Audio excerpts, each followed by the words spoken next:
is not easing. Health systems are collapsing, sexual violence is widespread, and humanitarian access and funding are shrinking as needs rise. The gap between political signaling and lived reality of millions is widening. In fact, the ink has barely dried on the agreement signed in Washington, and M23 has already launched a sweeping offensive in Uvira, driving an estimated 200,000 people from their homes, 40,000 of them into Burundi. Stark evidence that the promise of peace is masking a landscape of persistent large-scale violence. It is increasingly clear that ongoing peace efforts are serving to consolidate the extractive interests of powerful actors rather than to bring the people of DRC relief. None of this is new. The violence communities face is rooted in decades of resource predation and structural neglect. This is the enduring tragedy. Generation after generation of Congolese have seen their lives and dignity sacrificed at the altar of politics and profit. Until civilians are no longer treated as expendable, no political process will bring real relief. Mr. President, despite high-level commitments in Washington and Doha, violence against civilians remains routine. Both state forces and non-state armed groups, including M23, FDLR, ADF, elements of the FARDC and their Wazalendo allies, continue to endanger civilians and obstruct access to care. All have been implicated in grave violations of international humanitarian law, summary killings, sexual violence, looting, and blocking humanitarian assistance. The toll is devastating. In Binza, MSF patients described men cut down in the fields and women and children shot along the riverbank, their bodies left to drift downstream, testimonies which echo wider reports of massacres in North Kivu. Several of our patients said these attacks were carried out by members of M23. In Rutshuru Hospital, trauma admissions rose by 67% in July. More than 80% of gunshot victims admitted to MSF-supported facilities in July and August were civilians. In Ituri, over the course of this year, we have carried out more than 1,500 trauma surgeries in one single hospital, most for wounds related to conflict. Medical facilities and staff are not spared. Ambulances have been stopped at gunpoint, and armed actors have stormed medical facilities, threatening and terrorizing both patients and staff. In Masisi, just 2 weeks ago, the Kazinga Health Center, clearly marked with MSF insignia, was looted and destroyed by a Wazalendo militia. 3 MSF colleagues have been killed this year. These violations underscore a profound failure to protect civilians. Mr. President, sexual violence in Eastern DRC is a long-standing emergency which has scarred communities for decades. Today, it continues at an unimaginable scale. In the first 6 months of this year alone, nearly 28,000 survivors sought care in MSF-supported facilities in Eastern DRC. That's an average of 155 survivors each and every day for 6 months.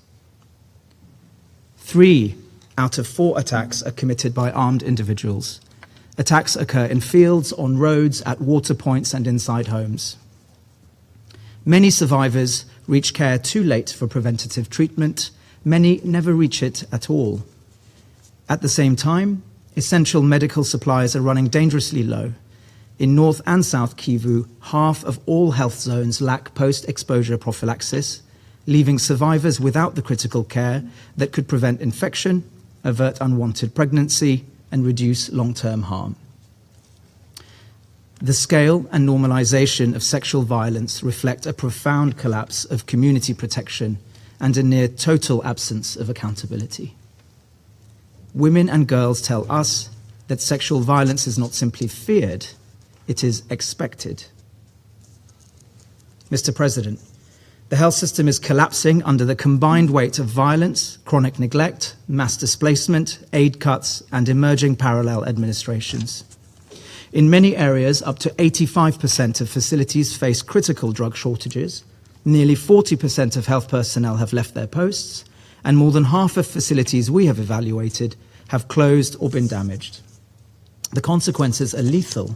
In Walikale, deaths of severely malnourished children arriving within 24 and 48 hours of admission rose by 89 and 309% compared to last year. Families arrive far too late, delayed by insecurity, cost, and the absence of functioning care. Preventative health services have crumbled, and vaccination is repeatedly disrupted, leading to an upsurge in preventable infectious diseases. Cholera cases already exceed 38,000, and deaths have more than doubled compared to last year. Measles continues to spread. A malaria outbreak of unknown proportions is unfolding, while neither diagnostics nor essential treatments are available to contain it. Mr. President, as needs grow, the space to deliver humanitarian assistance is contracting.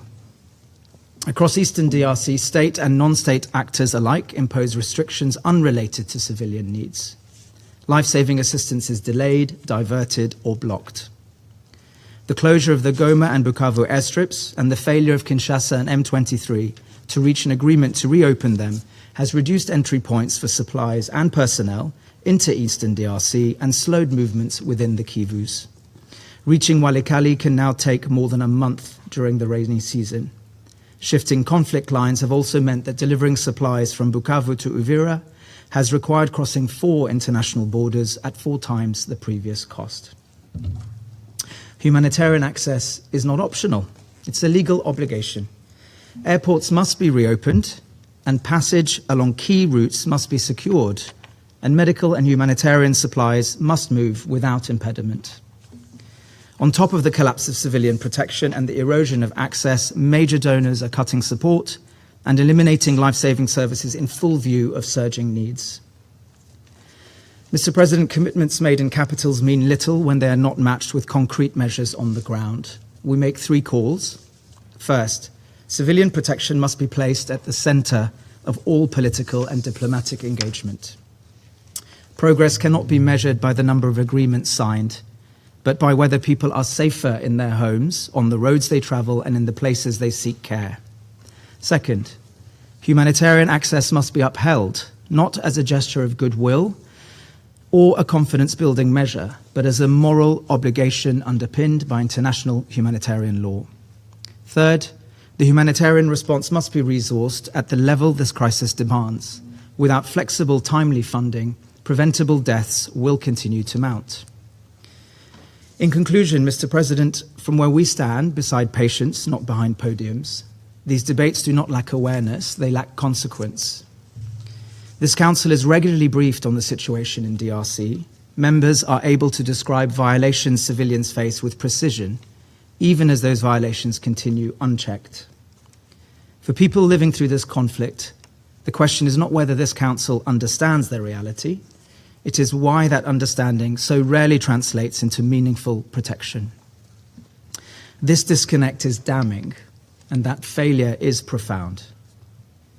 If this Council cannot act when so many lives are at stake, then the promise of civilian protection becomes a hollow doctrine, recited here, but absent where it is most needed.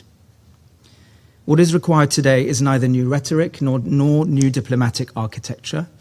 It is the will to insist that civilians are not expendable and that their rights to safety and dignity are non-negotiable. Not in DRC, not anywhere civilians are under threat. Thank you, Mr. President. I thank Dr. Javid Abdelmonaim for his briefing. I now give the floor to those council members who wish to make statements. I give the floor to the representative of France. Thank you, Mr. President. I'd like to begin by thanking the Undersecretary General, Monsieur Jean-Pierre Lacroix, as well as the President of Médecins Sans Frontières, Dr. Mohamed Javed Abdelmonem, for their very illustrative remarks. I also thank the permanent representative of Sierra Leone, Mr. Michael Kanu, for his briefing in his capacity as chair of the 1533 Sanctions Committee on the situation in the Democratic Republic of the Congo. Finally, I also welcome the presence of the Minister of State, Minister of Foreign Affairs of the DRC, Her Excellency Madame Thérèse Kayikwamba-Wagner, as well as the representatives of Rwanda and Burundi. We meet today as the M23, supported by the Rwandan Defense Forces, has launched an offensive on Uvira this week, only a few days after the Washington Agreement was signed on the 4th of December. This situation should be of deep concern to the Council at a time when its members are deliberating on the renewal of MONUSCO's mandate. I will stress three messages. Firstly, the offensive by the M23, supported by the Rwandan Defense Forces, endangers regional stability and threatens the security of civilians. The capture of the city of Uvira in South Kivu, on the border with Burundi, carries serious and imminent risks of regional escalation and directly threatens the security of neighboring countries. The use of suicide drones constitutes a worrying escalation.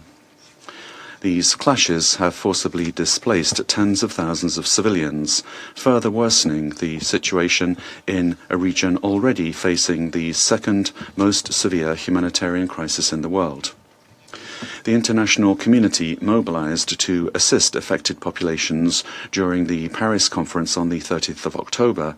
France reiterates the urgent need to protect civilians.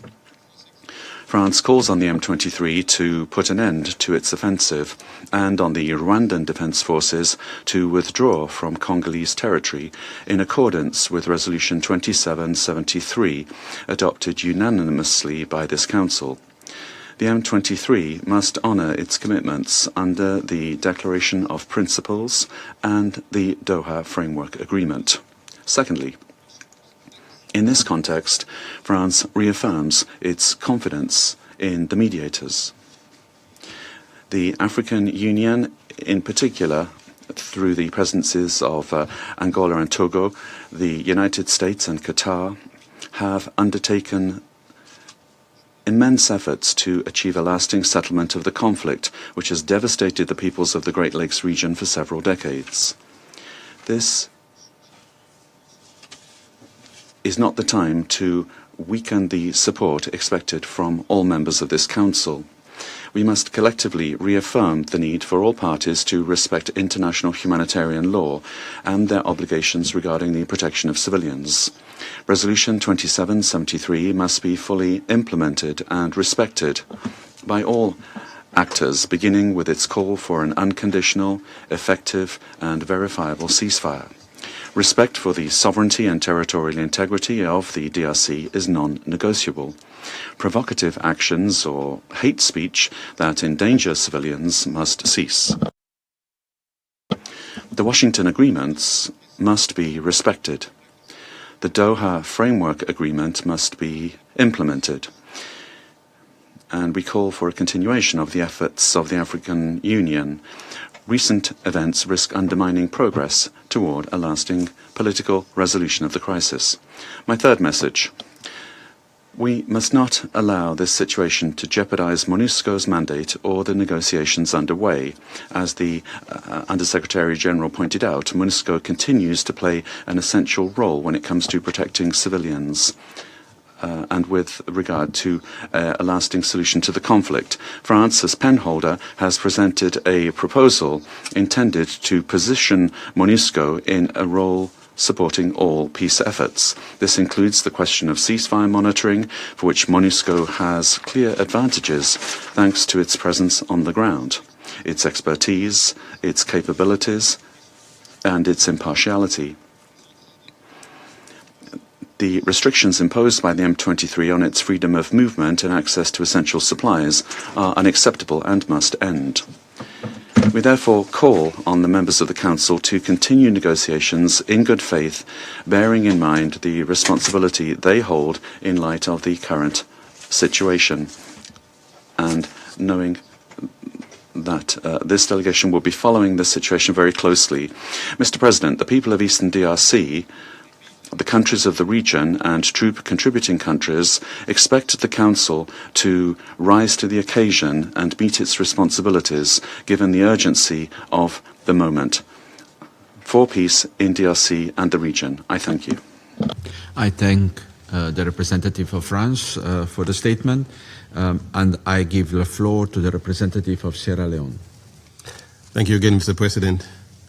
Mr. President, I have the honor to deliver the statement on behalf of the A3+ members, namely Algeria, Guyana, Somalia, and my own country, Sierra Leone. We wish to thank Under Secretary General Jean-Pierre Lacroix and Mr. Javid Abdelnomen for their briefings on the situation on the ground. We welcome the participation of Her Excellency Mr. Kaikwamba Wagner, Minister of State, Minister of Foreign Affairs, International Cooperation, and Francophonie of the Democratic Republic of the Congo, and the representatives of Rwanda and Burundi to this meeting.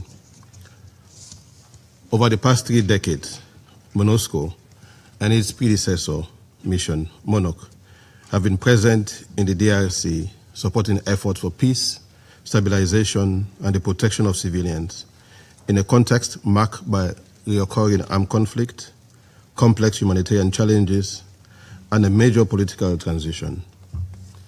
The A3+ reiterate our deep appreciation to the mission for its continued service and dedication to the Congolese people under extraordinary challenges. Yet, as we meet today, peace and stability in the DRC remain volatile despite sustained regional and international diplomatic efforts. We would also like to express our profound appreciation to Ms. Bintou Keita, SISG in the DRC and head of MONUSCO, for her leadership and commitment to advancing peace and stability in the DRC. Our dedicated service to the Congolese people, particularly our efforts to safeguard and support civilians, have been invaluable. Mr. President, the recent development in Eastern DRC, most notably the fall of Uvira City, the last major settlement in South Kivu, to the M23 AFC rebels, is profoundly alarming. Even more alarming is the worsening humanitarian situation for the civilian population who have been displaced, fleeing across the borders in search of safety and potentially creating pressures for receiving countries. We underscore the importance of supporting these countries as they serve as safe havens for those fleeing the violence in the DRC. The A3+ remains gravely alarmed by the humanitarian situation in the DRC, which has long been among the worst, most severe. The renewed offensive in South Kivu risks overwhelming an already overstretched and critically underfunded humanitarian system.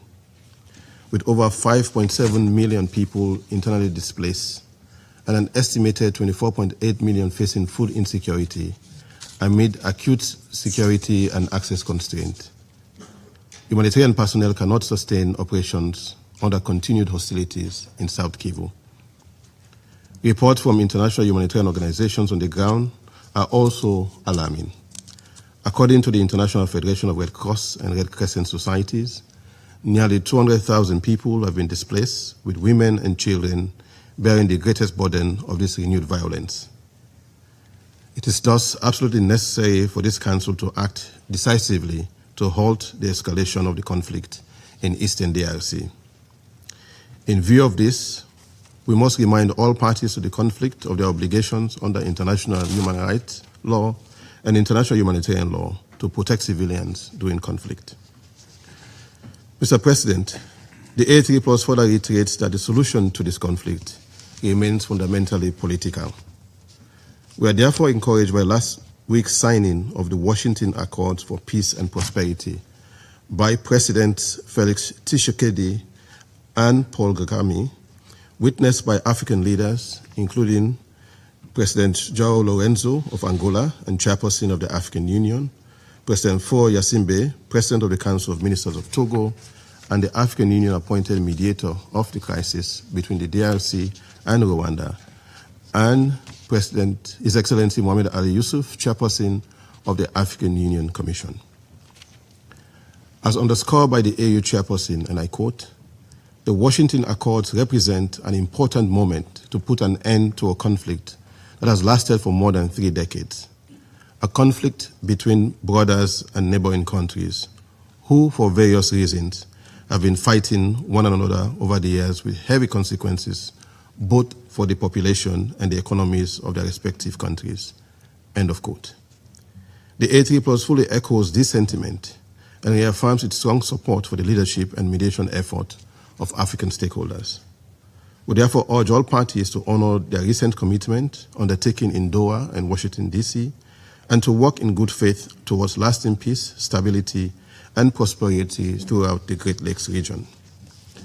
Mr. President, the renewed offensive in South Kivu comes at a time when the Council is discussing the future of the presence of the United Nations peacekeeping mission in the DRC.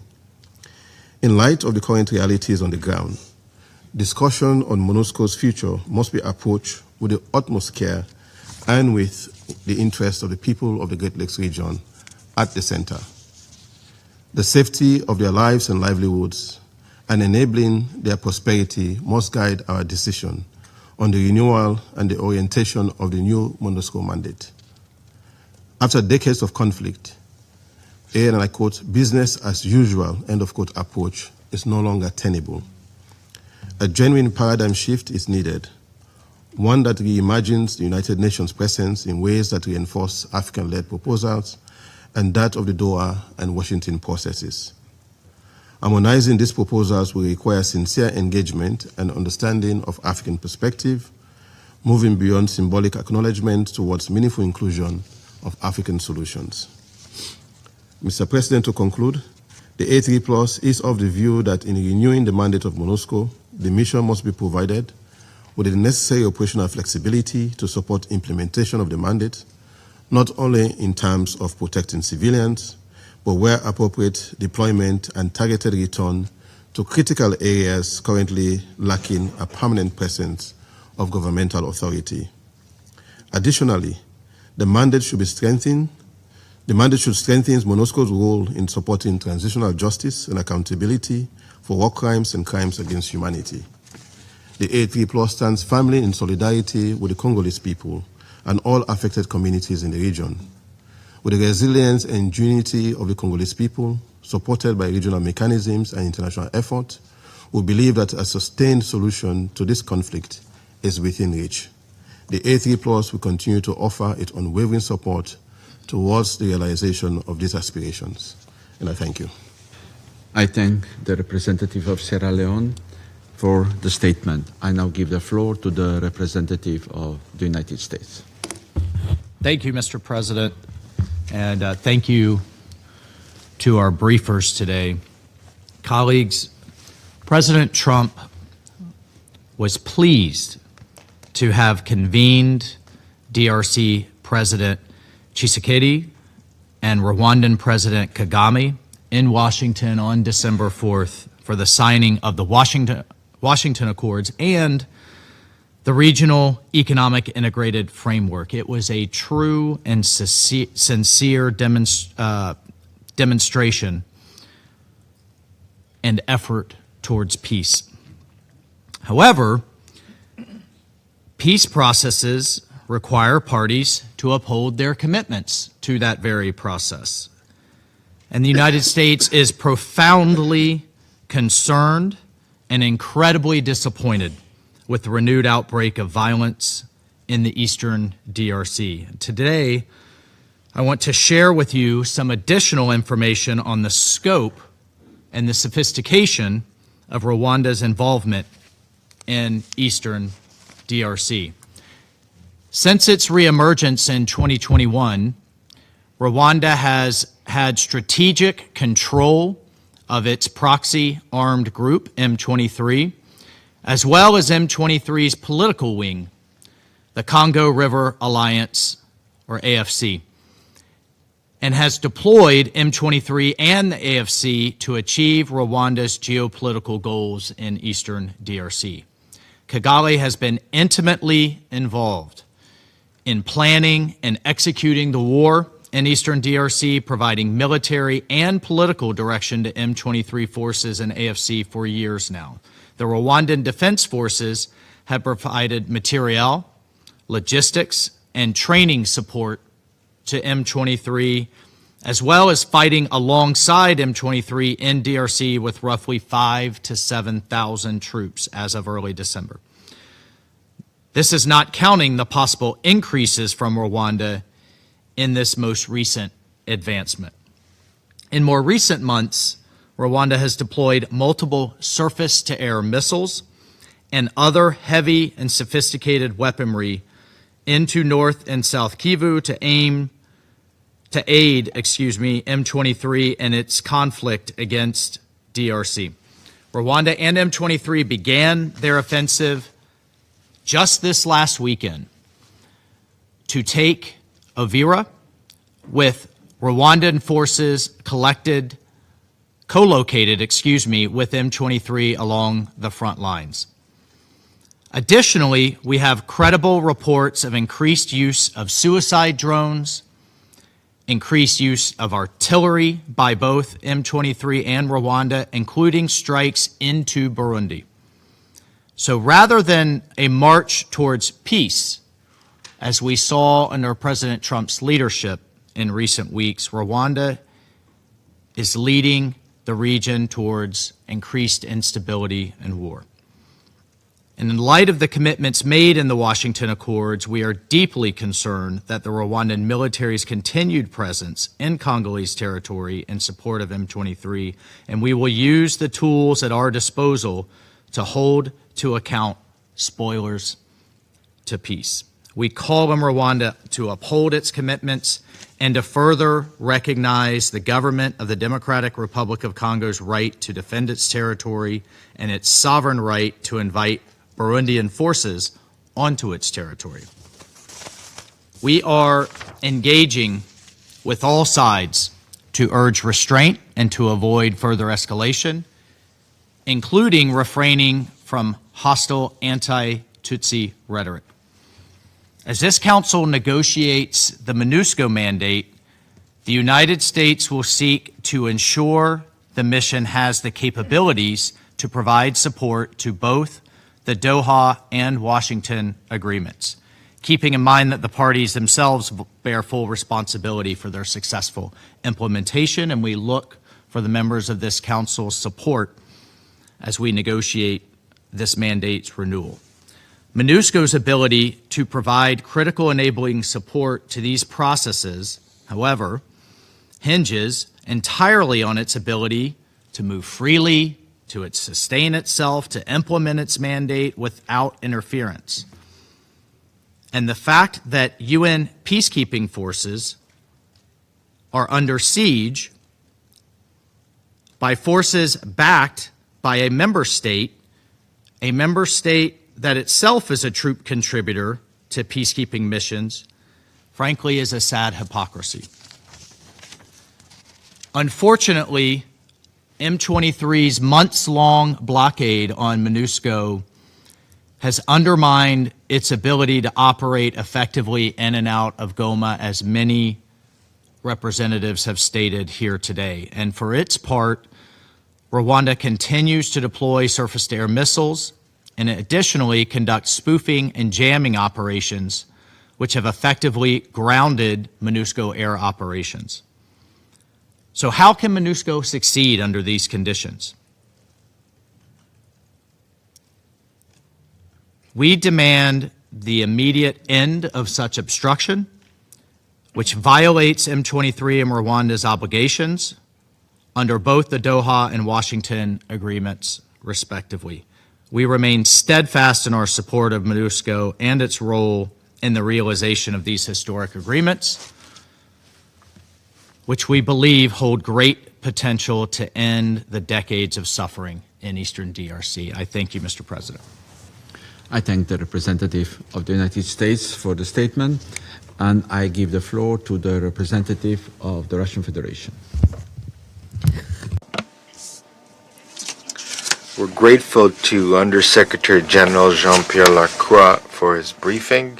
We're grateful to the permanent representative of Sierra Leone for his report as the chairman of the 1533 Sanctions Committee on the DRC. We carefully listened to Dr. Mohamed Javid Abdelmonem, and we welcome the participation in the meeting of the Minister of Foreign Affairs, International Cooperation and the Diaspora of the DRC, Madam Teresa Wagner, as well as representatives of Rwanda and Burundi.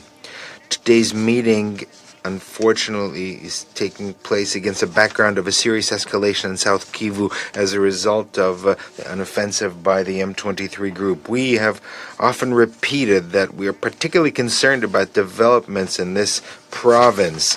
It is located, the city of Uvira, which is located near the border of Burundi, has for several months faced the threat of encirclement and assault by the M23.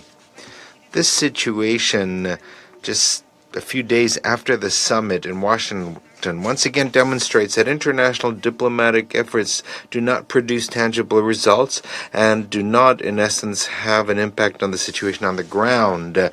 There can be no talk of an effective truce or a ceasefire. All of this simply remains an expression of intentions by the sides on paper. Today, the Great Lakes region has nearly reached a dangerous line, beyond which a large-scale military confrontation between states can take place. We appeal to the sides to halt their fire and to focus on real steps to resolve the crisis and to create normal conditions of life for the civilians of all countries of the region.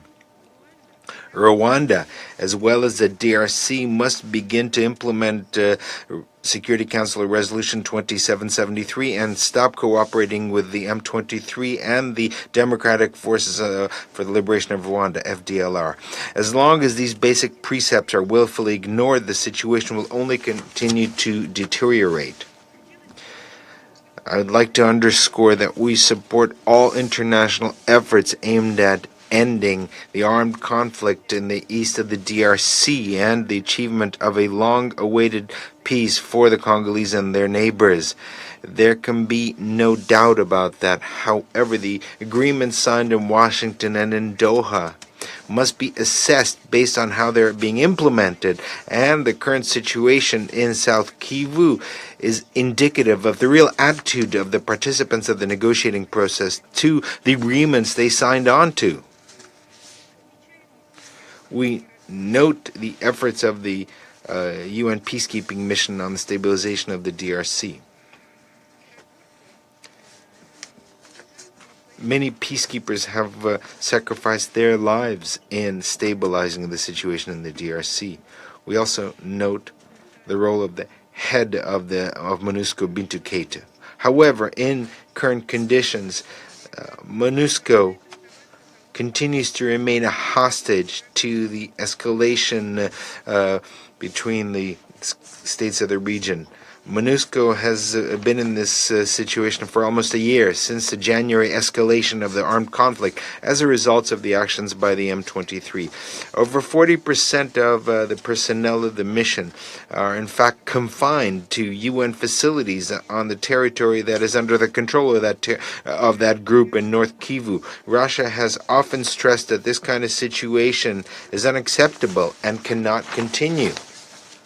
However, some colleagues in the Council and their supporters in the Secretariat have all this time insisted to us and other members of the Council that on the need to wait just a little longer and for the results of international mediation to make it possible to revive MONUSCO. The mission could indeed play an important role in contributing to resolving the crisis, in particular in terms of monitoring the cessation of hostilities.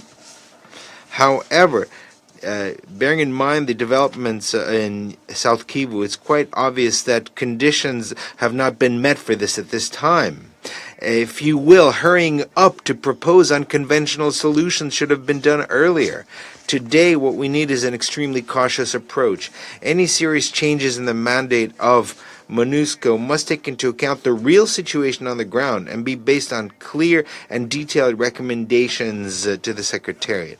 Only such an approach will make it possible to make the mission operational again. I'd like to stress that we're ready to work with colleagues in the Council to formulate instructions to the Secretariat to ask them to present to us possible options of involving MONUSCO in monitoring the ceasefire regime and overall adapting the mission to the current circumstances. However, we will not agree to poorly designed initiatives at odds with reality.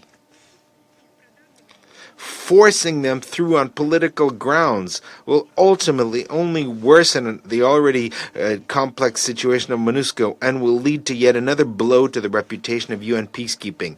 Thank you very much. I thank the representative of the Russian Federation for her statement, and I now give the floor to the representative of the United Kingdom. Thank you, President. My thanks to our briefers who have brought helpful clarity and insights to our discussions, and I welcome the participation in today's meeting of Her Excellency, the Minister of Foreign Affairs of the Democratic Republic of Congo, as well as the representatives of Rwanda and of Burundi. And I thank the Chair of the 1533 Committee for his update. President, I will make 3 points. First, the United Kingdom welcomes the signing last week of the Washington Accords and the signing of the Framework Agreement in Doha last month. We commend the leadership of the United States, Qatar, and of the African Union in driving these efforts. We call on the parties to implement the agreements and to honour their commitments in full. Second, we are deeply concerned that despite progress on the political tracks, violence has increased in South Kivu. We condemn the recent M23 offensive and takeover of Uvira with the support of the Rwandan Defence Forces. The UK urges an immediate cessation of hostilities and for all parties to fully comply with Security Resolution 2773. There can be no military solution to this conflict. This escalation in fighting has worsened an already dire humanitarian situation, which will only further deteriorate as refugees flee across the border into Burundi following M23's latest offensives. We are greatly concerned by continued reports of human rights violations and abuses, including conflict-related sexual violence, on which we have heard tragic testimony from Médecins Sans Frontières today, perpetrated by the parties to the conflict, and in particular by M23 and Wazalendo. The United Kingdom calls on the parties to fully comply with their obligations under international humanitarian law, including ensuring the protection of civilians. Third, the United Kingdom reiterates our full support for MONUSCO. The mission continues to play a vital role, especially in supporting the protection of civilians. We also express our support for a MONUSCO role in ceasefire monitoring to embed the progress towards peace and security made through the political process. It is critical that MONUSCO is able to deliver its mandate without hindrance. We again call for M23 to lift all obstructions to the mission's operations. We urge all parties to ensure MONUSCO's freedom of movement in compliance with the decisions of this Council. President, the UK calls on all parties to now seize the opportunity to deliver the peace, prosperity, and security that the people of Eastern DRC so deserve. I thank you.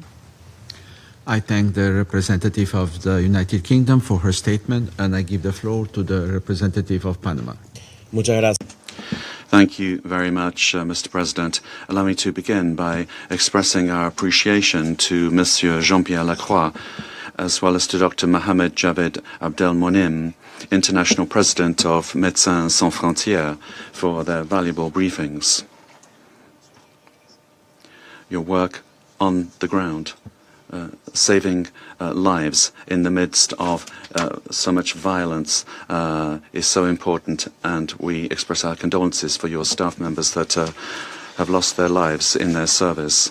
We also welcome the presence of the distinguished permanent representatives of the Democratic Republic of the Congo and Rwanda, and we welcome the permanent representatives of Rwanda at this session.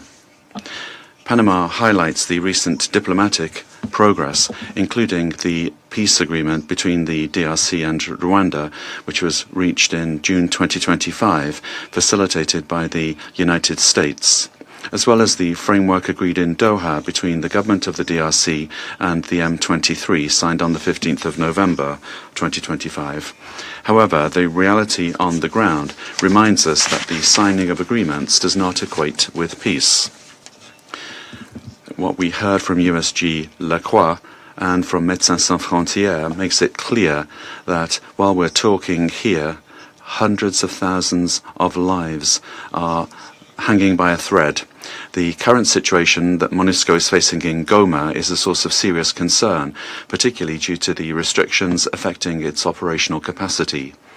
In this context, it is essential to guarantee full freedom of movement for its personnel and to ensure the implementation of its mandate, as well as respect for international law, in order to preserve the safety of its staff and the continuity of its operations. Furthermore, Panama underscores the importance of the full implementation of Resolution 2773, which establishes essential parameters for the protection of civilians and the advancement of the transition, as well as of the sanctions regime renewed through Resolution 2783. This is a key tool to reduce the operational capacity of armed groups, combat illicit economies, and pressure all actors to comply with their obligations. Mr. President, our delegation particularly welcomes the formal approval of the Regional Economic Integration Framework signed by the Presidents of the Democratic Republic of the Congo and the Republic of Rwanda on the 4th of December in Washington, D.C. We believe that this progress represents a genuine opportunity to bring to an end more than a decade of conflict and suffering in the region, if it is implemented on time and respected by all the parties. Renewed violence is only making it difficult to grasp this great opportunity for peace. Nevertheless, more than 7 million people remain internally displaced, and the most recent reports reveal that over 80% of health centers in North Kivu and South Kivu lack essential medicines and the necessary personnel to serve the entire population. And we continue to closely follow the recent fall of the city of Uvira, and we agree with the concerns already expressed by the members of this council in that regard. This situation, aggravated by advances of the M23, attacks on infrastructure and the severe humanitarian funding gap, place thousands of people at risk who require urgent treatment for diseases such as malaria, HIV, and tuberculosis, which disproportionately affect women, girls, and boys. Panama would make an urgent appeal to donors to close the funding gap of the 2025 Humanitarian Response Plan and to strengthen operational capacities on the ground. The protection of humanitarian staff must be given priority, and this aid must not be politicized, and it must arrive without restrictions to those that most need it. The presence of MONUSCO remains crucial for the protection of civilians and for supporting the Congolese government's efforts in the area of security, governance, and stabilization. This Council has reiterated that the withdrawal of the mission must be gradual, responsible, and conditions-based, not driven by rigid timelines. The drawdown of troops and flexible funding will produce effects that are contrary to what is desired. Mr. President, the Congolese people have paid an unacceptable price for decades due to regional instability, competition over resources, and the absence of strong institutions.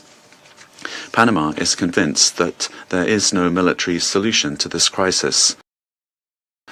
Of national political will, genuine regional commitment, that is sincere and sustained support and unified support from this Council will make it possible to transform the potential of the Democratic Republic of the Congo into a reality of peace and development and prosperity for its population. Thank you very much. Representative of Panama for his statement. I now give the floor to the representative of China. Thank you, President. I thank Under-Secretary Lacroix, Chair of the DRC Sanctions Committee, Ambassador Kanu, and Dr. Abdel Monaim for their briefings. I welcome the presence of DRC Foreign Minister Her Excellency Kai Kwamba, as well as the representatives of Rwanda and Burundi at today's meeting. The current situation in eastern DRC remains tense. Escalating conflict and violence have led to a grave humanitarian crisis. The international community must make concrete efforts to promote a de-escalation. I wish to emphasize 3 points. First, it is imperative to end hostilities immediately. M23 has launched a wave of offensives in recent days and captured key cities such as Uvira, leading to a sudden escalation of tensions on the ground. China expresses deep concern over these developments and strongly condemns the violence committed by M23. We urge the group to implement Security Council Resolution 2773 and relevant peace accords, immediately cease hostilities, withdraw from Uvira and other cities, and stop its expansion in order to prevent further spillover of the conflict. External actors should halt all forms of support for armed groups in eastern DRC and work towards a de-escalation. All parties to the conflict must abide by international humanitarian law, protect civilians, including foreign citizens, and lift all restrictions on critical infrastructure and humanitarian access. China firmly supports the DRC government's efforts to safeguard its sovereignty, independence, and territorial integrity with a view to restoring national authority in eastern DRC as soon as possible. Second, sincere dialogue and negotiation are essential. There's no military solution to the conflict in eastern DRC. A political solution is the only way out. Although parties to the conflict have recently signed a spate of peace agreements, the situation on the ground has not truly improved. The priority now is for all parties to demonstrate political will and fulfill their commitments. The mediators on their part should also effectively fulfill their monitoring responsibilities. All parties should urge M23 to intensify its negotiation with the DRC, conclude the outstanding protocols of the Doha Framework for Comprehensive Peace Agreement, and ensure that the ceasefire monitoring and verification mechanism is operationalized as soon as possible. China appreciates the contribution of the African Union and sub-regional organizations to peace in eastern DRC. Any external process should maintain alignment and coordination with the AO process and respect the AO's leading role in the peace process of eastern DRC. Third, the peacekeeping mission's ability to fulfill its mandate must be secured. Currently, MONUSCO is grappling with ongoing restrictions of movement, interruption of its water, electricity, and fuel supplies, as well as downsizing and budget cuts. The mission is only capable of sustaining basic operations. The Security Council should urge the relevant parties to lift movement restrictions on MONUSCO and, at the same time, conduct a comprehensive assessment of the challenges that affect the mission's mandate delivery with a view to finding solutions. MONUSCO can play a role in supporting the peace process in eastern DRC, including ceasefire monitoring. However, any adjustments to MONUSCO's mandate must be based on the situation on the ground, with a feasible plan and predictable outcomes, and must be fully assessed by the Secretariat. Rushing decisions prematurely, or even treating the MONUSCO mandate as a carte blanche, will only further disrupt MONUSCO's mandated activities and undermine the credibility of both the mission and the Security Council. MONUSCO is a UN-led peacekeeping mission, and its actions should be guided by the UN Charter and reflect the common will of member states. China reiterates its firm support for MONUSCO in fulfilling its duties. President, the situation in eastern DRC is now at a critical juncture.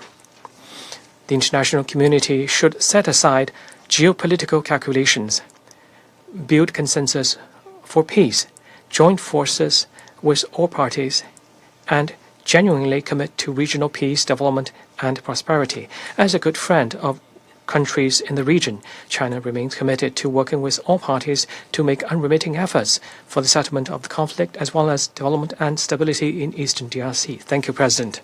I thank the representative of China for the statement, and I give the floor to the representative of Greece.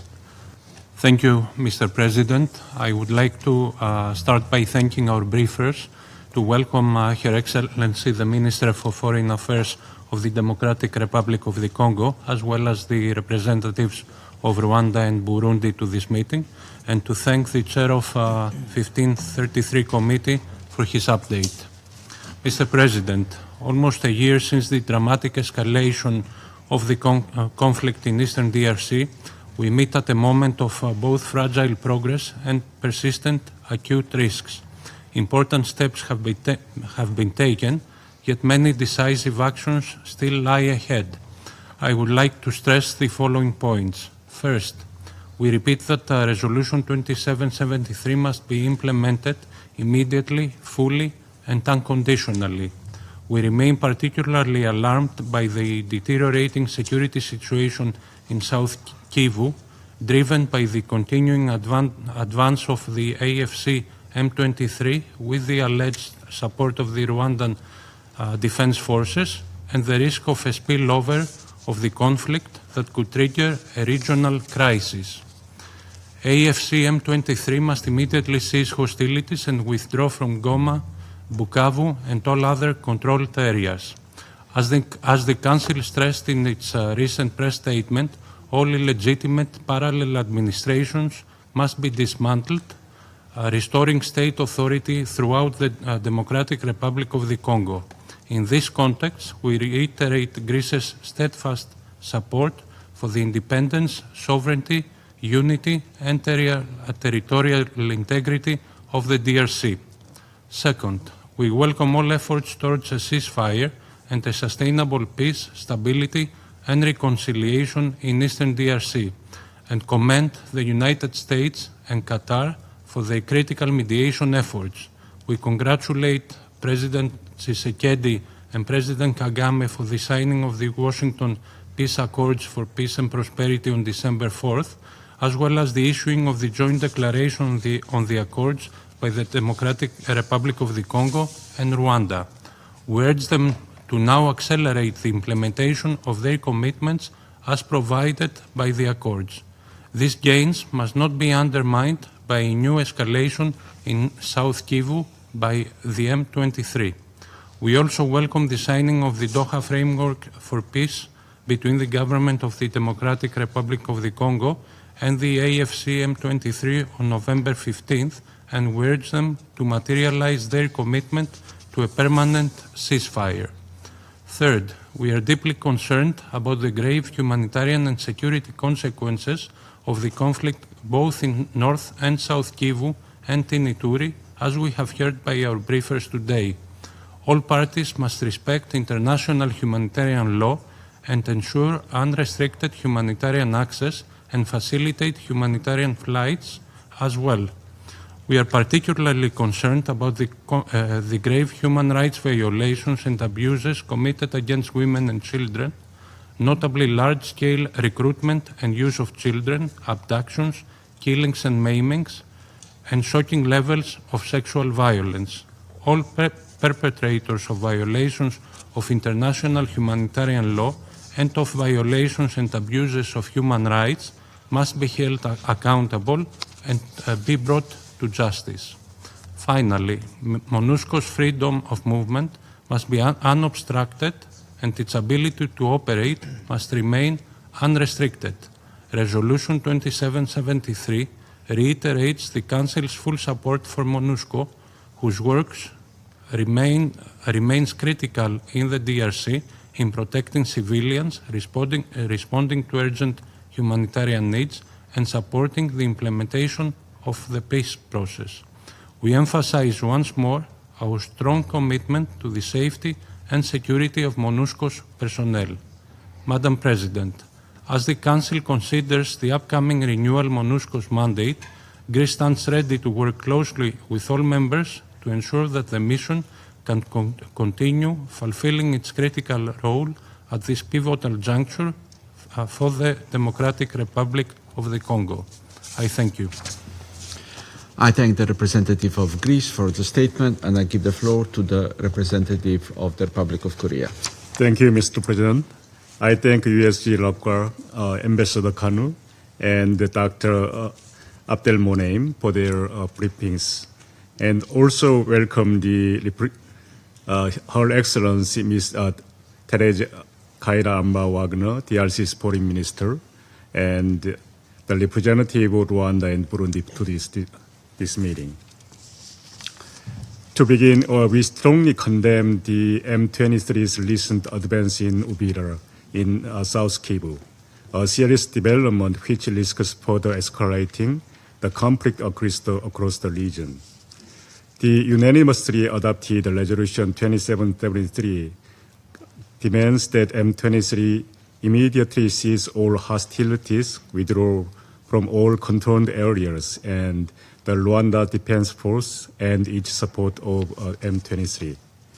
We urge all parties to fully and immediately implement this urgent call from Security Council.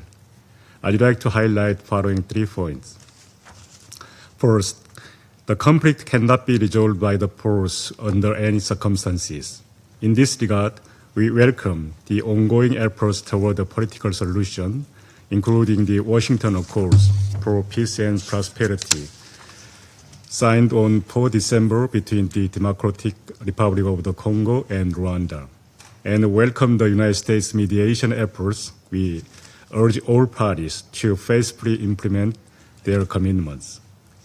We also recognize the efforts of Qatar and African Union to advance both Washington and Doha processes. Regional cooperation is indispensable for the sustainability of the agreement. We encourage this political process to be closely aligned with regional mechanisms, including ICGLR. Second, while our expectations should remain high, they must take into account the reality on the ground. In this regard, we are deeply concerned by the recent offensive expansion of M23 and discouraged by the local community's continuing voice. Nothing has changed. Armed groups such as ADF and Codeco, which are not parties to the ongoing peace processes, continue to carry out attacks against civilians and civilian facilities, including hospital and church. Such attacks must stop immediately. We also call on the DRC government and MONUSCO to redouble their efforts, not only to disarm, dismobilize, but also to reintegrate their armed groups. The situation on humanitarian front is also alarming. 5.7 million people remain internally displaced, and food insecurity and medical conditions continue to worsen. Humanitarian assistance to those in need must be swiftly delivered. We condemn any actions that obstruct this effort. Third, MONUSCO's active role is more necessary than ever, particularly at a time when security conditions on the ground continue to contradict the parties' previous pledges. We expect MONUSCO to play a meaningful role in ensuring that the ongoing peace process are effectively implemented. To carry out its mandate fully and effectively, the mission must guarantee full freedom of movement and uninterrupted access to its operational infrastructure. I urge M23 to immediately lift all restrictions imposed on MONUSCO, including access to electricity, fuel, water, as well as troop rotations. We recall that under the Washington Accord, both DRC and Rwanda agreed to support and facilitate MONUSCO's capability to implement its mandate. We therefore urge all parties to translate their commitment into concrete action. Mr. President, the Republic of Korea remains firmly committed to a stable and peaceful DRC and support MONUSCO's vital role in this endeavor. In this vein, we will continue to remain engaged with developments in DRC and discussions on MONUSCO's forthcoming mandate renewal. I thank you. I thank the representative of the Republic of Korea for the statement, and I give the floor to the representative of Denmark. Thank you, Mr. President. And let me also thank USG Lacroix and Médecins Sans Frontières for their briefings. And I would like to welcome the participation of Her Excellency Foreign Minister Wagner, as well as representatives of Rwanda and Burundi in this meeting. 2025 has been a year of major developments in the DRC. Despite consistent challenges on the ground, MONUSCO has continued to deliver. Denmark commends MONUSCO for its tireless efforts in support of peace in extremely difficult circumstances. Mr. President, allow me to raise 3 points.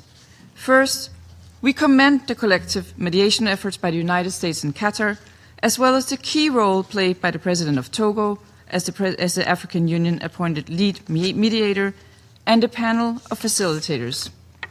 We welcome the signing by the Presidents of the Democratic Republic of Congo and Rwanda of the Washington Accords on 4 December and the signing by DRC and the M23 of the Doha Framework for a Comprehensive Peace Agreement on 15 November.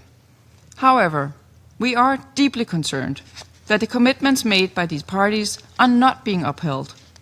Just this week, continued advances of the M23 AFC and the intensified clashes in South Kivu resulted in mass casualties and destructions of civilian infrastructure.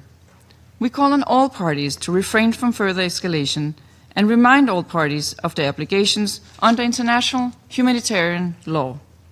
We further urge M23 and the Rwanda Defense Forces to immediately halt offensive operations. In line with Resolution 2773, Denmark reiterates its call on Rwanda to withdraw its troops from eastern DRC and end its support to the M23, as well as we call on the DRC to cease its support for the FDLR. The latest developments strongly underline the need for an immediate cessation of hostilities, leading to a permanent and verifiable ceasefire. Second, Denmark remains concerned by the appalling human rights situation in eastern DRC. We condemn widespread reports of conflict-related sexual violence incidents, notably the use of rape and other forms of sexual violence, including against children. We strongly support the recommendations by the fact-finding mission on the DRC to integrate accountability and transitional justice into peace negotiations and strengthen efforts to prevent and punish conflict-related sexual violence. As we've heard from our civil society briefer today, these violations and abuses are taking place in the context of a catastrophic humanitarian situation. We reiterate our calls for unhindered and safe humanitarian access, including through Goma Airport. We welcome the pledges made on the Great Lake Conference in Paris in October and urge their rapid implementation. My final point, Mr. President. As we approach the renewal of MONUSCO's mandate, Denmark underlines our support for the mission, as well as the critical need for its presence for stability and the protection of civilians in eastern DRC. MONUSCO's mandate must reflect the current operational reality and respond to the situation on the ground, both with regard to possibilities for support to the peace processes and emerging protection needs. We thank the peacekeepers who put their life at risk in the DRC. We underscore that all parties must cease obstructions of the mission's operations and ensure its freedom of movement, resupply, and troop rotations.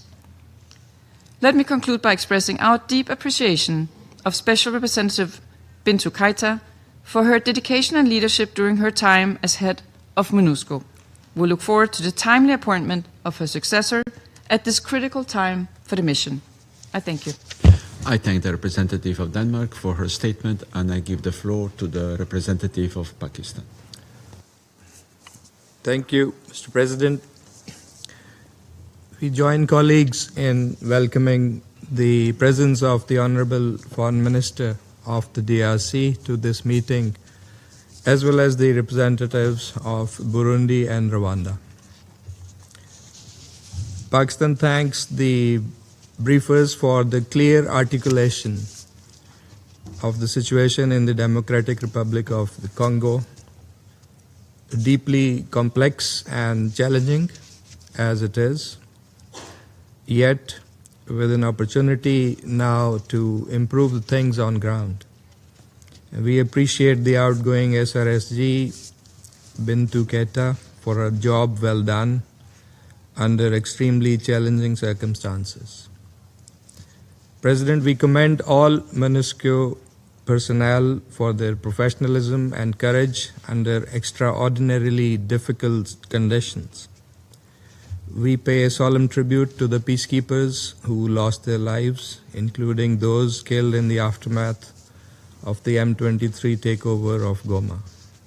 Their services embody the highest ideals of the United Nations.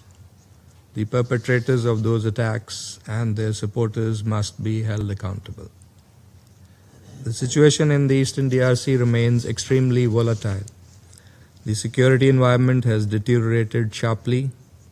Despite the commitments made in the Doha framework for a comprehensive peace agreement on a ceasefire, M23 continues its territorial expansion, including the recent takeover of Uvira. And despite the signing of the Washington Agreement, the AFC M23 continue to receive external support. It is essential that commitments made under these agreements are implemented. We call for an immediate ceasefire and complete cessation of hostilities. It is regrettable that Resolution 2773 remains unimplemented. Nearly 40% of MONUSCO's area of oppression is under the control of the AFC M23. MONUSCO's movements in these territories are severely restricted. Its supply chains disrupted and troop rotations remain difficult. These conditions prevent the mission from implementing its mandate, particularly the protection of civilians. It is unacceptable that armed groups have imposed parallel administrations and stopped utilities of the UN personnel. We condemn these actions unequivocally. M23 must allow MONUSCO to perform its mandate assigned by this Council. It is equally important to address this situation in the context of the current mandate renewal of the mission. The mission must be given mandates that are realistic, achievable, and aligned with realities on ground. MONUSCO, as the only credible and impartial force, is uniquely positioned to play a central role in promoting peace and stability in the DRC. The Council should leverage MONUSCO's institutional experience, logistical reach, and operational presence. It is thus best placed to performing critical tasks, including monitoring and verifying a ceasefire once it is in place. The discussions on MONUSCO's potential ceasefire monitoring role in South Kivu are also important. Pakistan, as one of the largest troop contributing countries to South Kivu, had earlier cautioned that the withdrawal from South Kivu was premature and might create a security vacuum. Regrettably, that assessment has proven correct. This also underscores the need to meaningfully consult those who serve on the ground. Decision-making on mandates and adjustments must better integrate the views of troop and police contributing countries and field leadership. It is also imperative the mandates be matched with commensurate resources. MONUSCO's budget was reduced by $45.3 million, leading to the repatriation of over 700 troops. A subsequent 25% contingency planning further decreased the mission strength by 1,550 personnel. And while the authorized troop ceiling remains at 11,500, MONUSCO currently has only around 8,234 troops on ground. This stark mismatch between the mission's responsibilities and shrinking resources must be urgently addressed to ensure that MONUSCO can effectively deliver on the tasks entrusted to it by the Security Council. President, Pakistan welcomes the recent diplomatic momentum aimed at achieving peace in the Eastern DRC. We appreciate Qatar for facilitating the Doha framework between the DRC government and M23. We also welcome the United States leadership in facilitating the Washington Agreement, signed on 4th December, as a historic step towards regional de-escalation and improved relations between the DRC and Rwanda. Pakistan further commends the African Union-led process under the mediation of Togo, which seeks to harmonize the Luanda and Nairobi tracks into a coherent African-led framework. We agree with Under-Secretary General Lacroix that the gap between the political and diplomatic efforts and the real impact on ground risks undermining these efforts. These processes must strive to address the root causes of the conflict in the DRC for lasting peace and stability. We reaffirm our support for the UN Special Envoy for the Great Lakes region, whose role remains crucial in ensuring coordination and complementarity among these parallel efforts. It is essential that all peace initiatives remain mutually reinforcing and regionally supported and backed by the Security Council and grounded in safeguarding the sovereignty and territorial integrity of the DRC. Finally, we urge the parties to demonstrate political will, to engage in serious dialogue and fulfill their obligations, and avail this opportunity that is presented currently by the high level of international engagement and support to realize sustainable peace in the region. I thank you, Mr. President. I thank the representative of Pakistan for the statement. I shall now make a statement in my capacity as representative of Slovenia. I thank Under-Secretary General Lacroix and Ambassador Kanu for their updates. We are grateful to Dr. Abdel Monem for his uncompromising frontline testimony. What we heard today must be yet another wake-up call. The human cost of this conflict is laid bare before us, stark, undeniable, and worsening by day. We welcome also the presence of the Minister Wagner from the Democratic Republic of the Congo, as well as the representatives of Burundi and Rwanda. Slovenia remains alarmed by the continued sharp escalation of hostilities in eastern DRC, some unfolding even as this Council meets. These developments run directly counter to this Council's decision, in particular Resolution 2773. We welcome intensified diplomatic efforts by the US, Qatar, and African Union, including the signing of the Washington Accords and the Doha Framework for Peace. These diplomatic tracks hold promise, but must be translated into verifiable steps by all parties. As Slovenia has consistently stressed, no progress is possible without silencing the guns. And we agree with Under-Secretary General Lacroix, as well as with several colleagues, that declarations are not enough.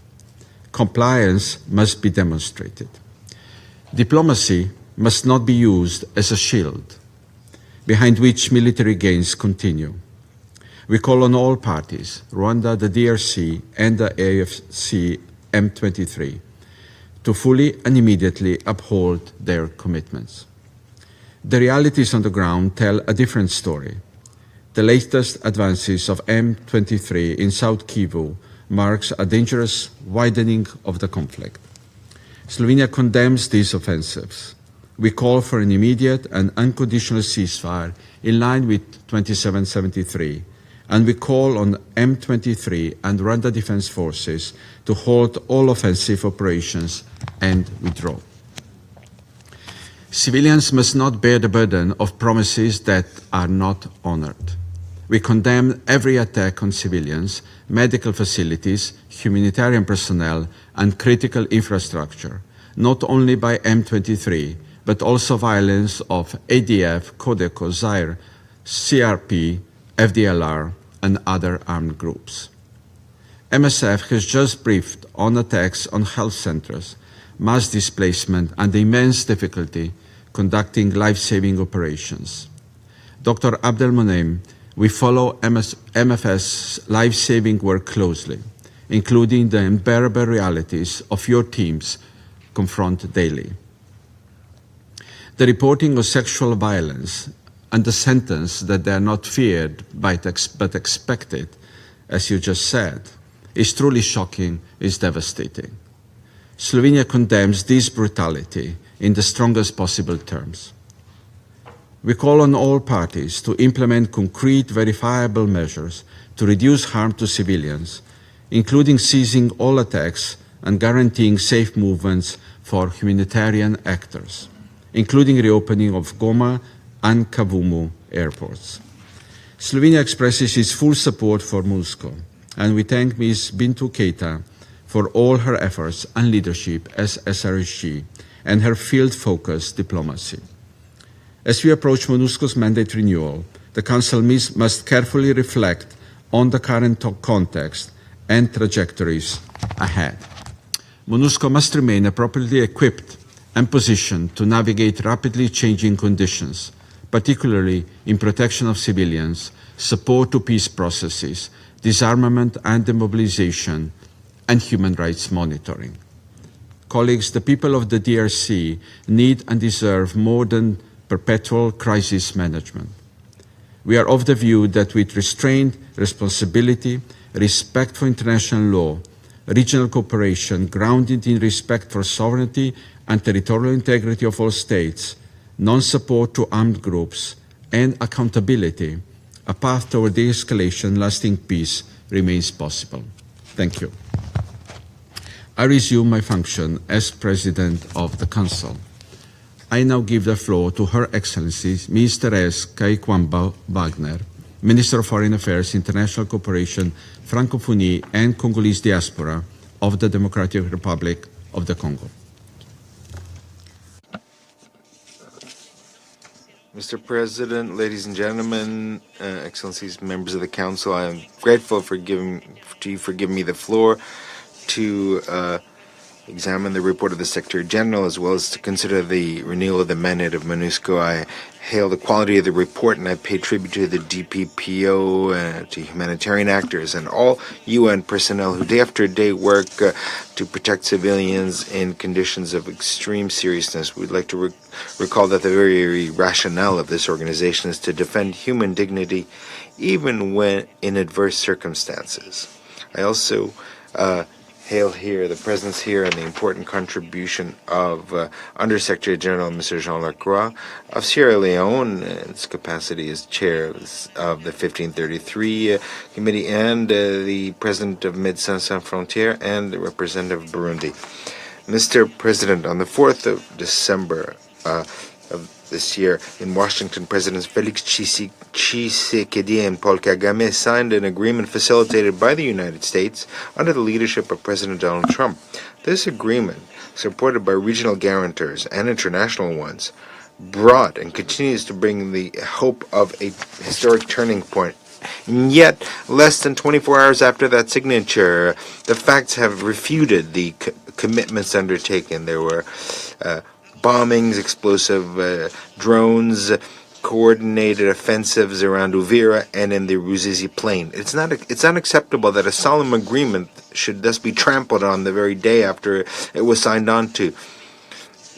These actions put into question the dynamic created in Washington and confirm what the Secretary General's report underscores. The ceasefire demanded by Resolution 2773 has not been implemented. Attacks against civilians persist.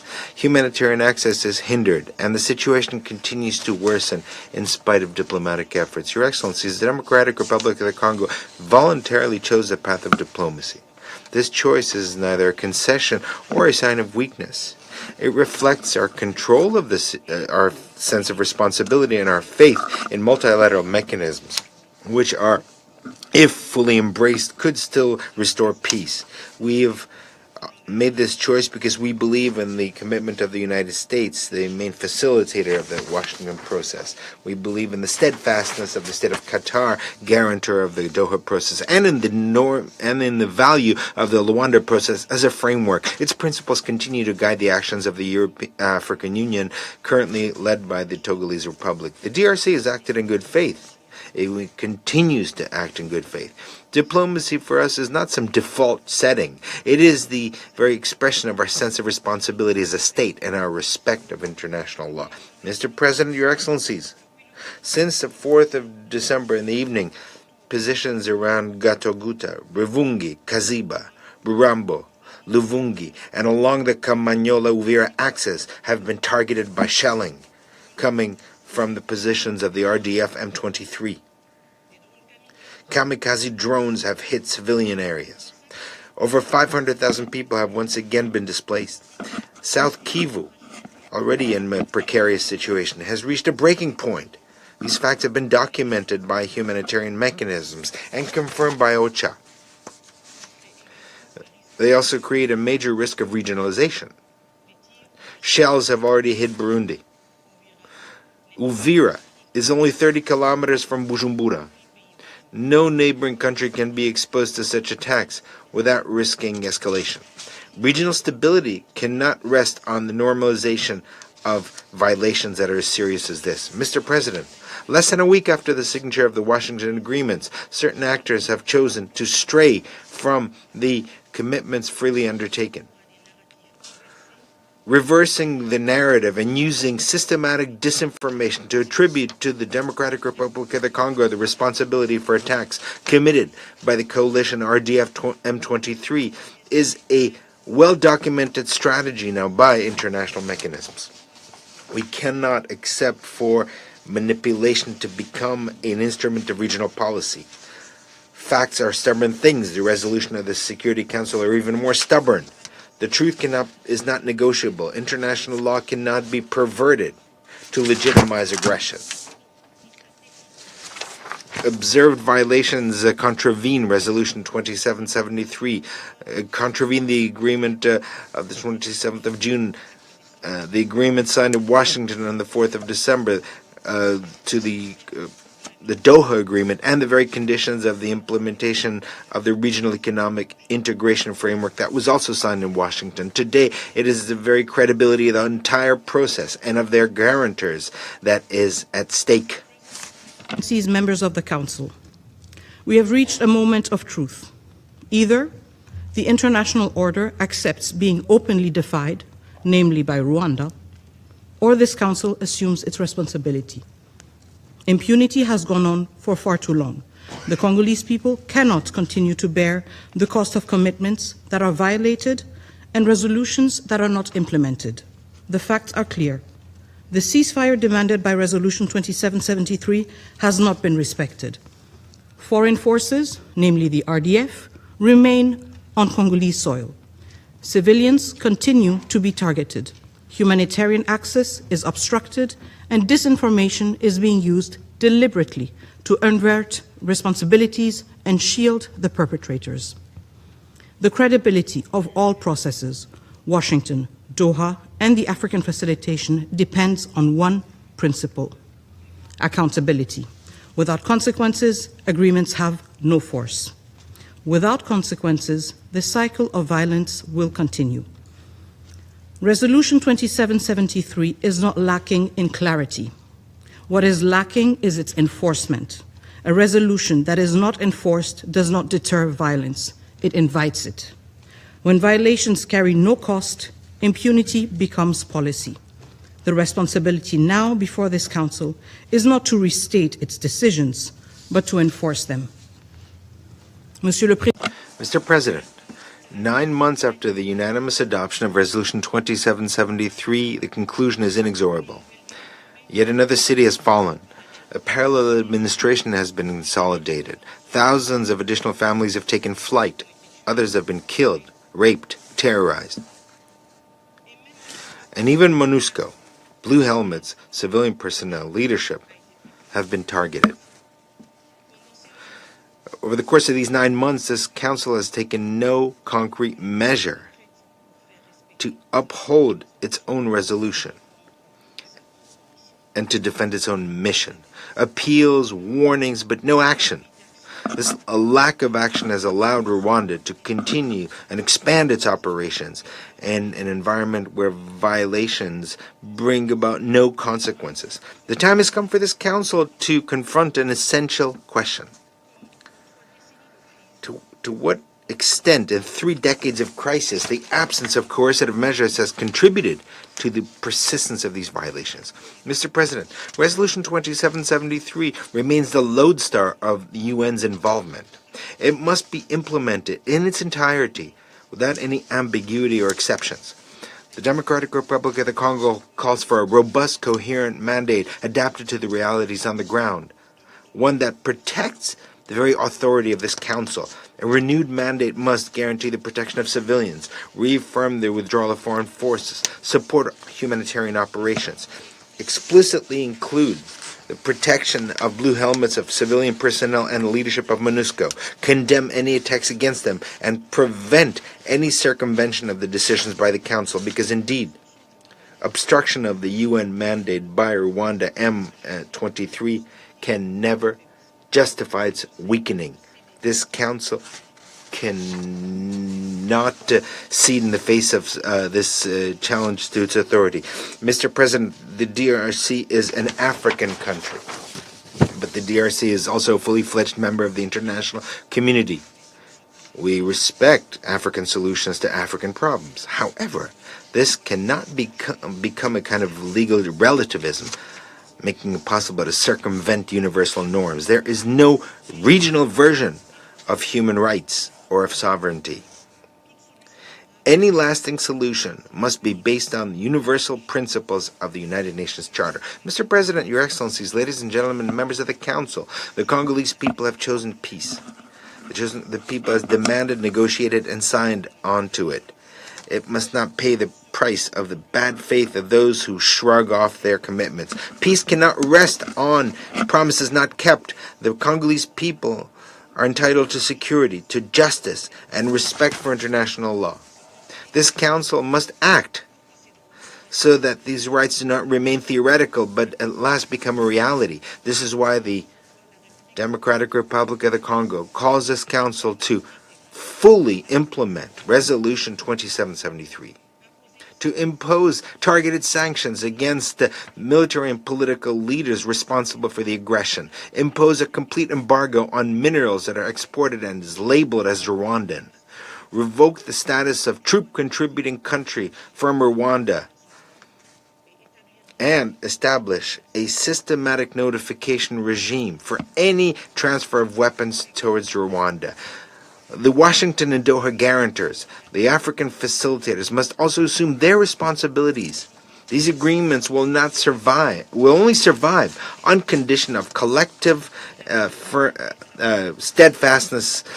It is now up to the international community to uphold the commitments undertaken and pave the way at last for the advent of a lasting peace in the east of the Democratic Republic of the Congo and the entire Great Lakes region. Thank you very much. I thank Her Excellency, Ms. Kaikwamba Wagner, for the statement. I now give the floor to the representative of Rwanda.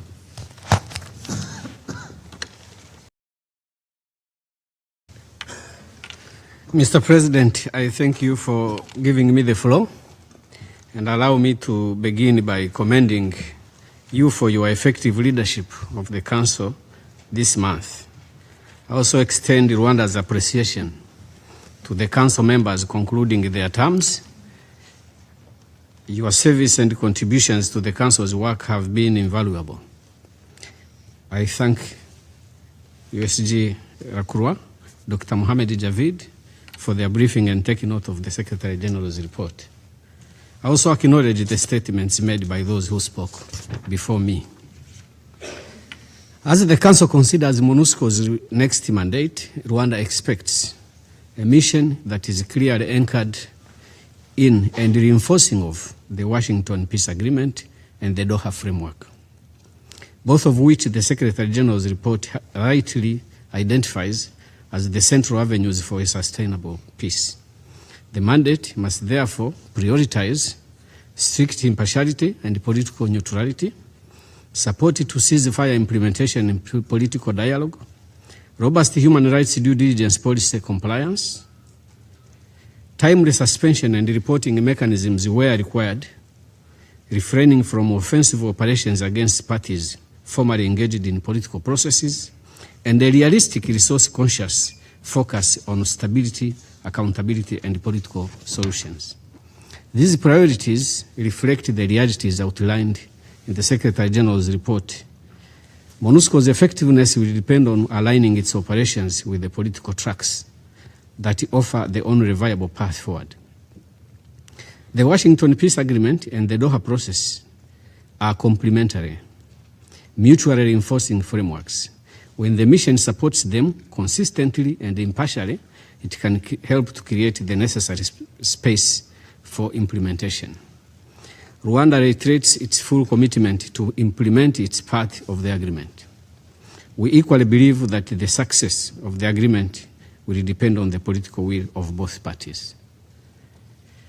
Mr. President, the recent situation in South Kivu has been extensively discussed, and allow me a moment to also address it.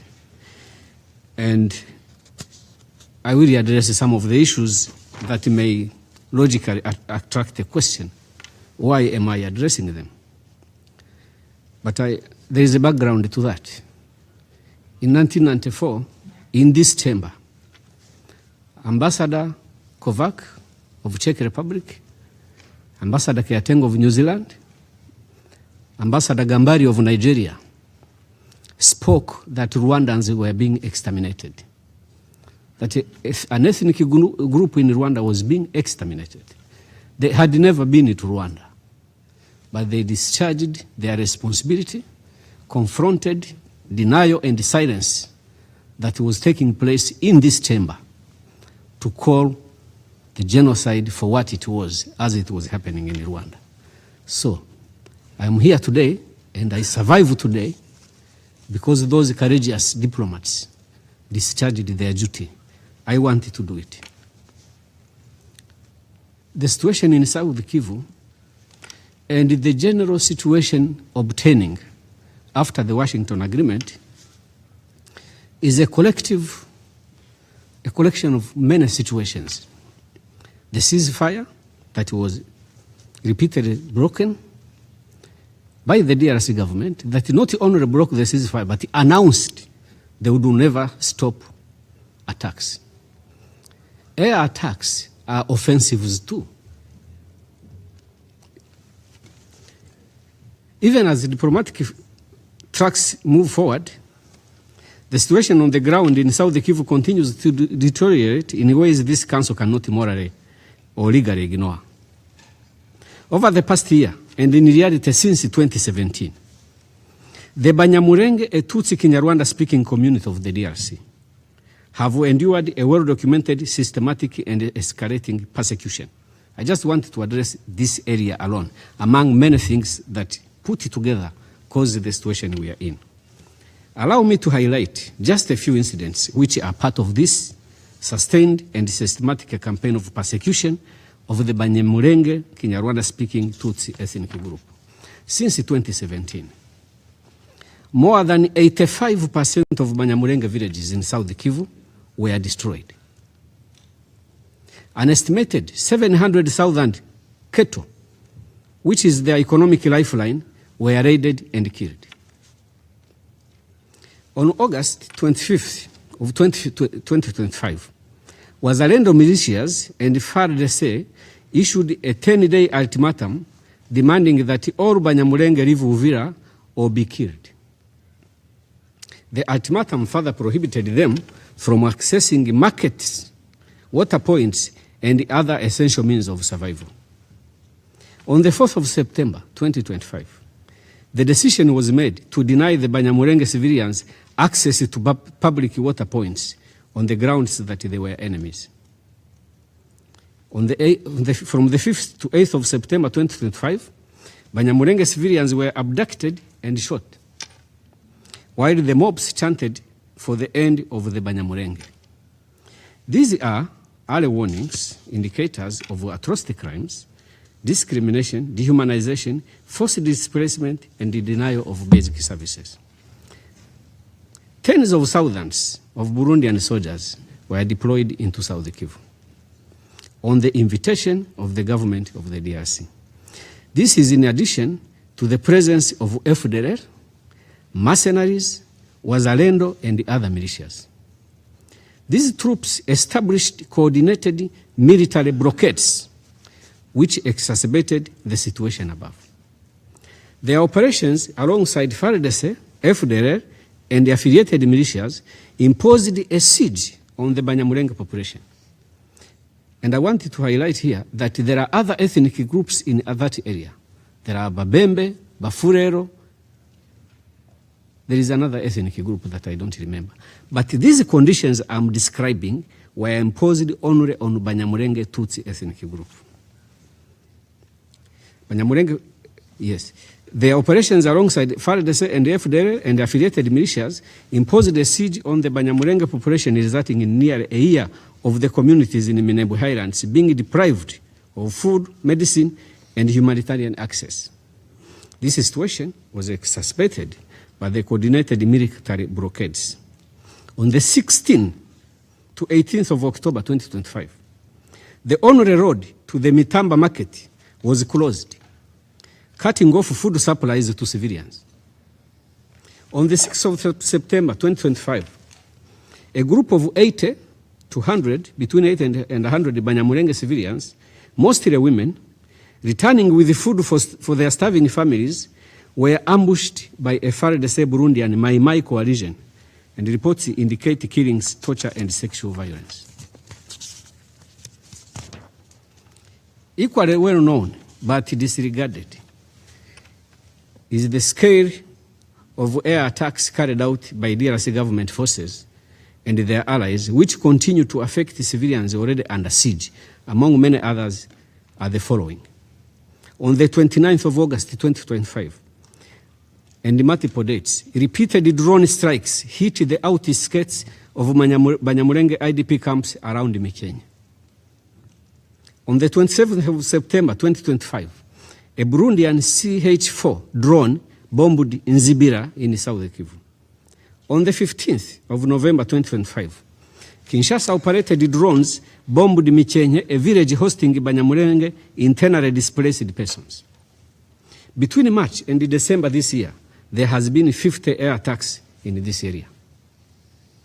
No one is speaking about this. I will appreciate the situation another day if we can be told this didn't happen. We have raised this, at least I did, with some members of the council, individually. We have raised this in this chamber. Nothing was done. The government of the DRC, as an inviting authority, should be responsible for the action and the conduct on the ground of Burundian forces and their allies. Rwanda has not been silent. I just said this. Rwanda has not been silent in the face of these developments. Our Minister of Foreign Affairs has raised the blockade directly with the mediators, the United States and Qatar, the representatives of the European Union and the African Union. And I have just said that I raised it with individual members of the Council. I raised it with the penny holder, with some presidencies, with the heads of some mechanisms in the region, and nothing happened.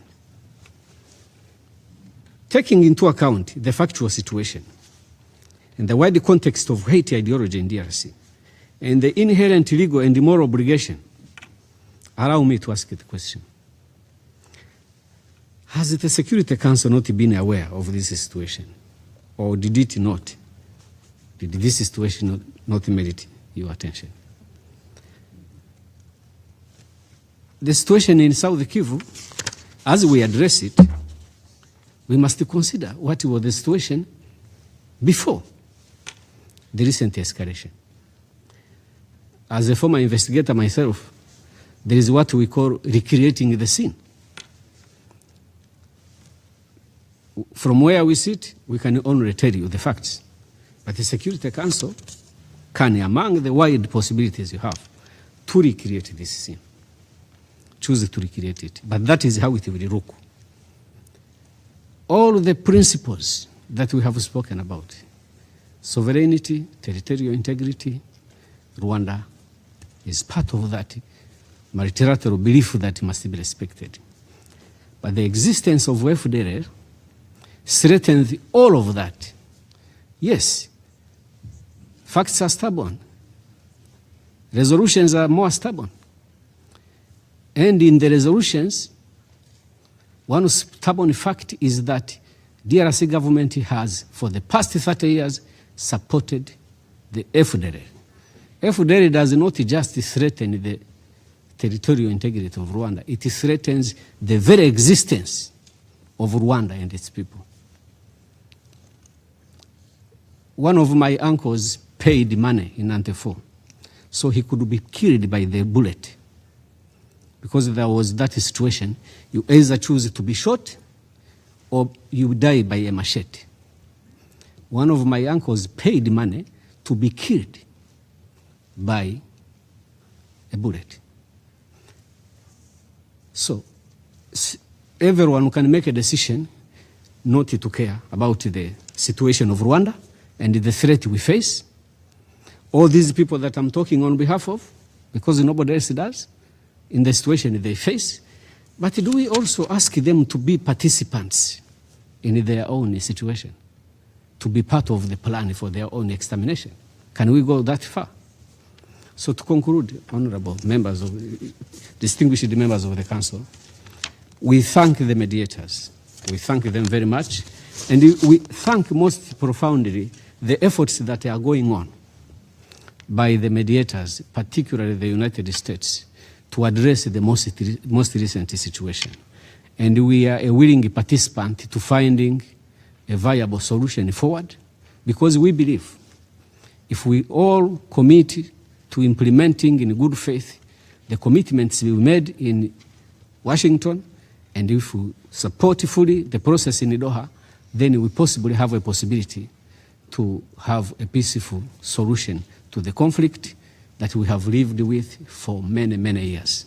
This problem has gone on for too long, and it is our request and our appeal that we should all focus to supporting the present avenues for a peaceful solution.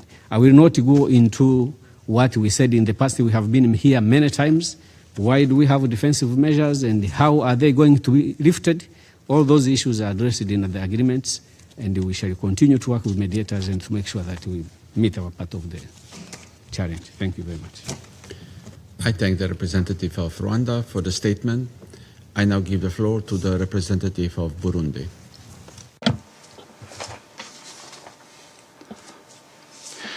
Thank you, Mr. President. I would like to begin by congratulating Slovenia on its presidency of the month and for having placed this briefing on MONUSCO on the agenda of the Security Council. Burundi would like to thank the Secretary-General for the presentation of his report and commends MONUSCO's ongoing efforts working under extremely complex conditions. We also appreciate the opportunity given to us to share our assessment of the security situation, and we wish to draw the Council's attention to the dramatic developments in the security and humanitarian situation, particularly in the city of Uvira and its surrounding areas, and the massive displacement of populations with thousands of refugees currently in Burundi, notably in Bujumbura province in the commune of Cibitoke. Burundi wishes to denounce the repeated and ongoing violation of Resolution 2773 as evidenced by the seizure of Uvira by the Rwandan army. These operations have targeted and resulted in countless civilian casualties. We are particularly concerned by the cross-border attacks, including the use of artillery, drones, and other lethal means, some of which have struck localities within Burundian territory. These acts violate Burundi's sovereignty. They endanger the security of civilian populations and undermine collective efforts for peace. We believe that the current moment calls for clarity, political courage, and a collective commitment to the full and effective complete implementation of the Security Council's resolutions, particularly Resolution 2773. The commitments recently undertaken, including those endorsed in the agreements signed in Washington, must be respected by all parties, without ambiguity and without preconditions. We therefore call upon the Council to, firstly, ensure that Security Council resolutions are implemented impartially, because the collective credibility of this Council depends on its ability to guarantee their effective enforcement. The relevance and credibility of MONUSCO are at stake. Secondly, protect civilians, especially women and children, who remain the primary victims of a conflict that has been imposed upon them. Thirdly, we call upon the Council to advocate for urgent humanitarian assistance in the light of the deterioration of the humanitarian situation and the acute lack of resources available to United Nations systems and system agencies to meet the basic needs of refugees settled in Gatumba and Cibitoke. We also call upon the Council to convene an urgent meeting of the Council at which robust measures could be adopted in order to halt this dangerous escalation, potentially including an arms embargo and a regime of economic sanctions, in order to prevent the continuation of these deadly military operations conducted in violation of international law and, in particular, the Charter of the United Nations. We also call upon the Council to support the Democratic Republic of the Congo and neighboring states in coordinated efforts to combat armed groups in strict respect for internationally recognized borders. And finally, we call upon the Council to strengthen its support for regional verification and monitoring mechanisms in order to document violations, prevent escalation, and rebuild trust. Furthermore, Burundi wishes to inform this August Council that it has taken very seriously the message conveyed by the bombs launched from Rwanda on the 4th of December onto Burundian soil in the commune of Cibitoke, injuring a woman and a child. We consider this act to be a grave provocation and a manifestation of a belligerent attitude which we strongly condemn. Let me be clear. Restraint has its limits. Should these irresponsible attacks continue, it would become extremely difficult to avoid a direct escalation between our two countries.